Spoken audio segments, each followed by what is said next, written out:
अच्छा तेणु पूर्व क्लास रे आमे आलोचना करथिले वचन कथा। एबे आस आमे आलोचना करबा कोन जुग्म शब्द कथा। तेणु आमर लिंग जाइछि वचन जाइछि तापरे आमे कोन जुग्म शब्द आलोचना करिया केमिति जुग्म शब्द साहाय्य रे आमे शब्द गठन करि परिबा। तेणु जुग्म शब्द आम भाषा रे अनेक जुग्म शब्द प्रचलन अछि। कोन जता बाट घाटे जास करबा बेले देखि देखिका चलवा ए वाक्य रे बड़ अक्षर रे हमर बही रे लिखा है कोन देखि देखिका। अच्छा ये जो देखि देखिका लिखा है से देखि देखिका होछि हमर कोन जुग्म शब्द। एथिरे कोन तीनोटी जुग्म शब्द रहिछि। तेणु से जो तीनोटी जुग्म शब्द जुग्म गठन प्रणाली भिन्नता एठी कोन निम्न प्रकार हमर दिया है देखिबा बही रे कोन दिया है गोटे होछि विपरीत बोधक दुई शब्दर संयोग गठित जुग्म शब्द कौन। अच्छा विपरीत शब्द माने दुईटी अर्थ अलग अलग हो कौन विपरीत शब्द आम देखिया भल आ मंद। भल गोटे शब्द मंद गोटे शब्द भलर विपरीत किए मंद। तेणु भलर विपरीत यदि मंद है ताको आम जुग्म शब्द रूपे नहीं पार्टी किंतु दुईटाक अर्थ ओलटा अर्थ दुईटाक विपरीत अच्छी।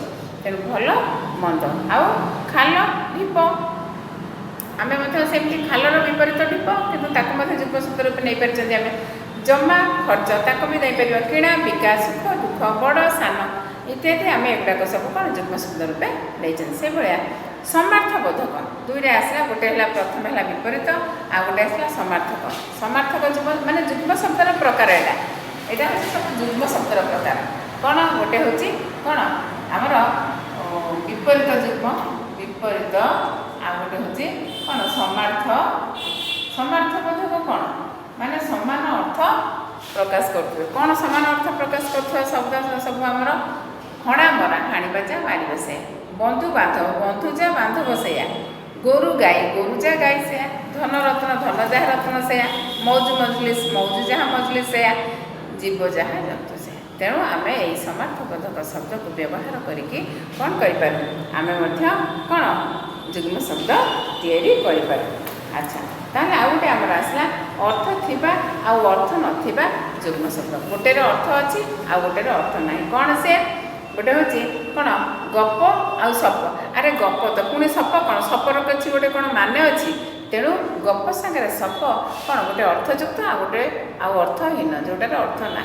तेणु गप आउ सप लगिक यहपरी आमर शब्द हो कौन से शब्द सब गोटे हूँ ये कथा को कथार लथा बोलिक कहती से जातीय शब्द गुड़िक होती काम दाम बासन कुसन पेट पाटना घर फर बिक्री बटा युवाक हूँ कौन गोटे कथा सागर गोटे लथा लगी। अच्छा से भाई आ गए हूँ क्रियावाचक विशेष असमापिका क्रियार मिलन जोगे गठित जुग्म शब्द। क्रियावाचक विशेष असमापिका क्रिया कौन एटा हणा हणी लगा लगी आ गए हूँ कौन लेखा लेखी आ गोटे पढ़ा पढ़ी पिटा पिटी धस्ता धस्ती आ गोटे हूँ शुणा शुणी इत्यादि है। तेणु अच्छा आउ गोटे कौन आम पढ़ा द्विरुक्ति मान दुईथर से कहवा कौन झर झर छल छल धू धू पे पे आपे आपे सीधा सीधा बाटे घाटे काने काने एगुड़ाक हूँ कौन द्विरुक्ति बोधक शब्द।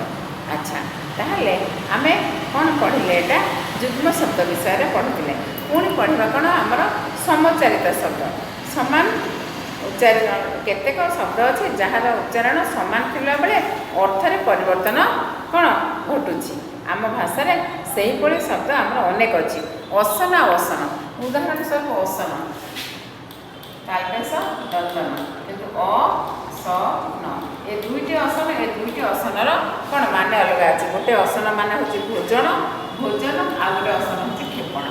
तेणु प्रकृत में ये जो अर्थ प्रकाश होची समचारित शब्द किंतु तार अर्थ अलग अच्छी।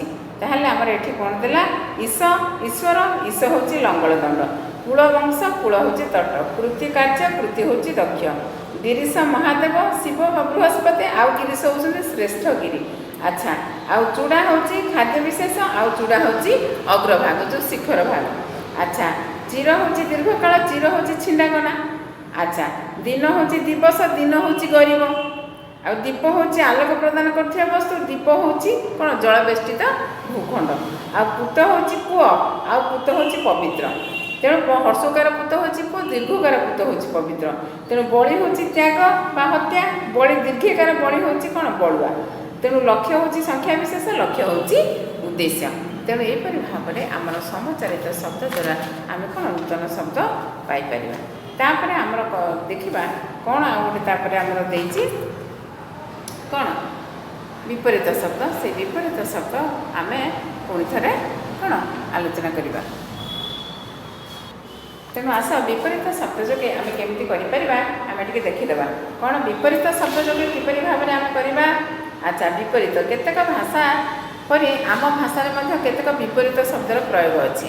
ବିପରୀତ କ'ଣ ମାନେ ବିପରୀତ ଶବ୍ଦ ମାନେ ଓଲଟା ଭାବରେ ଆମେ ପ୍ରୟୋଗ କରିବା।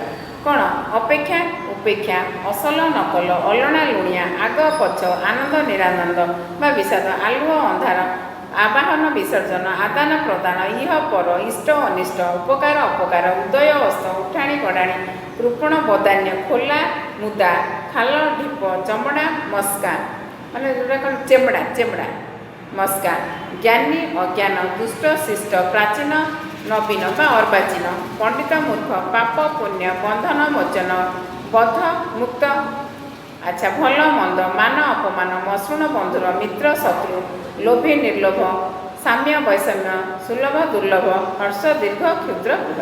ତେଣୁ ଏଗୁଡ଼ାକ ଆମର ହେଉଛି କ'ଣ ବିପରୀତ ଅର୍ଥବୋଧକ, କିନ୍ତୁ ଏଗୁଡ଼ାକ କ'ଣ କରନ୍ତି ଆମର ନୂତନ ଶବ୍ଦ ଏଇଥିରେ ମଧ୍ୟ ଆମେ ଗଠନ କରିପାରୁ। ତାପରେ ଆଉ ଗୋଟେ ହେଉଛି ସନନ୍ତ, ଜନ୍ତ ଆଉ ଣିଜନ୍ତ। ଏହି ଶବ୍ଦରେ ଆମେ କିପରି ଭାବରେ ଦେଖିବା ଆମର କେମିତି କ'ଣ ଶବ୍ଦ ଗଠନ କରାହେଉଛି। ଆଚ୍ଛା, ତେଣୁ ସନନ୍ତ ଜନ୍ତ ଣିଜନ୍ତ ଦ୍ୱାରା ମଧ୍ୟ ନୂତନ ଶବ୍ଦ ଗଠନ କରାଯାଇପାରିବ। ସନନ୍ତ କ'ଣ ଆମର ଇଚ୍ଛା ଅର୍ଥରେ କ'ଣ ହୁଏ ସନନ୍ତ ହୁଏ। ତେଣୁ ଇଚ୍ଛା ଅର୍ଥରେ ଧାତୁ ପରେ ସନ୍ ପ୍ରତ୍ୟୟ ଆମର ଯୁକ୍ତ ହୁଏ। ତେଣୁ ଏ ସନ୍ ପ୍ରତ୍ୟୟ ନିଷ୍ପନ୍ନ ପଦକୁ ସନନ୍ତ ପଦ ବୋଲିକରି କହନ୍ତି। ଧାତୁ ସହିତ ସନ୍ ପ୍ରତ୍ୟୟ ଯୋଗ ହେବା ପରେ ଆ ଆଉ ଉ ପ୍ରତ୍ୟୟ ଯୁକ୍ତ ହୋଇଥାଏ। ଯେତେବେଳେ ଧାତୁ ସହିତ ବା କ'ଣ ଆମର ସନନ୍ତ ପ୍ରତ୍ୟୟ ଯୋଗ କରାଯାଏ ସେତେବେଳେ ମନେ ରଖ ଆମର ଆ ବା ଉ ପ୍ରତ୍ୟୟ ଯୋଗ କରାହେବ, ଆଉ କୌଣସି ପ୍ରତ୍ୟୟ ଯୋଗ କରାଯାଇ ପାରିବ ନାହିଁ। ଯେମିତି ଆମର ପିଇବାର ଇଚ୍ଛା, ପିଇବାର ଇଚ୍ଛା କ'ଣ ପିଇବାର ଇଚ୍ଛା କ'ଣ ପିପାସା, ପିଇବାର ଇଚ୍ଛା ସେଇଟା କ'ଣ ହେବ ଆମର ପା ଯୁକ୍ତ ସନ୍। ପା ହେଉଛି ଆମର କ'ଣ ଧାତୁ, ସନ୍ ହେଉଛି ପ୍ରତ୍ୟୟ ଆଉ ଆ ମଧ୍ୟ ପ୍ରତ୍ୟୟ ଲାଗିଲା। ପା ଯୁକ୍ତ ସନ୍ ଯୁକ୍ତ ଆ ହେଲା ପିପାସା। ଜୟ କରିବାର ଇଚ୍ଛା, ଜି ପ୍ଲସ୍ ସନ୍ ଯୁକ୍ତ ଆ ଜିଜ୍ଞାସା। ଶୁଣିବାର ଇଚ୍ଛା, ସେବା ଯେଉଁଟାକି ଆମର ହେଉଛି ଶୁଣିବାର ଇଚ୍ଛା ବା ସେବା କରିବାର ଇଚ୍ଛା, ଶ୍ରୁ ଯୁକ୍ତ ସନ୍ ଯୁକ୍ତ ଆ ଶୁଶ୍ରୂଷା। ଆଉ ଲାଭ କରିବାର ଇଚ୍ଛା, ଲଭ ଯୁକ୍ତ ସନ୍ ଯୁକ୍ତ ଆ ଲିପ୍ସା। ଭୋଜନ କରିବାର ଇଚ୍ଛା, ଭୂ ଯୁକ୍ତ ସନ୍ ଯୁକ୍ତ ଆ ବୁଭୁକ୍ଷା। ଜାଣିବାର ଇଚ୍ଛା, ଜ୍ଞା ଯୁକ୍ତ ସନ୍ ଯୁକ୍ତ ଆ ହେଉଛି ଜିଜ୍ଞାସା। ସେଭଳିଆ ପଠନ କରିବାର ଇଚ୍ଛା, ପଠ ଯୁକ୍ତ ସନ୍ ଯୁକ୍ତ ଆ ପି ପଠିସା। ଆଚ୍ଛା, ଗମନ କରିବାର ଇଚ୍ଛା, ଗମ୍ ସନ୍ ଯୁକ୍ତ ଆ ଜିଗ ମିଶା ହେଲା। ତେଣୁ ଆମର ଏହିପରି ଭାବରେ ସନନ୍ତରେ ମଧ୍ୟ ଆମେ କ'ଣ ନୂତନ ଶବ୍ଦ ଗଠନ କରିପାରିବା। ଆଚ୍ଛା, ତାହେଲେ ଆମେ ଦେଖିବା ଏଠି ଆମର ଆଉ ଗୋଟେ ଦେଇଦେଇଛି ଜନ୍ତ। ଜନ୍ତରେ ଦେଖିବା କ'ଣ ଆତିଶଯ୍ୟ ବୃଦ୍ଧି ହେବା ଅର୍ଥରେ ଆମର ଜନ୍ତ ଶବ୍ଦ ହୁଏ। ତେଣୁ ଜନ୍ତ ପ୍ରତ୍ୟୟ ନିଷ୍ପନ୍ନ ଧାତୁକୁ ଜନ୍ତ ଧାତୁ କୁହାଯାଏ। ଏଥିରେ କ'ଣ ହୁଏ ମାନ ପ୍ରତ୍ୟୟ ଯୁକ୍ତ କରାଯାଏ।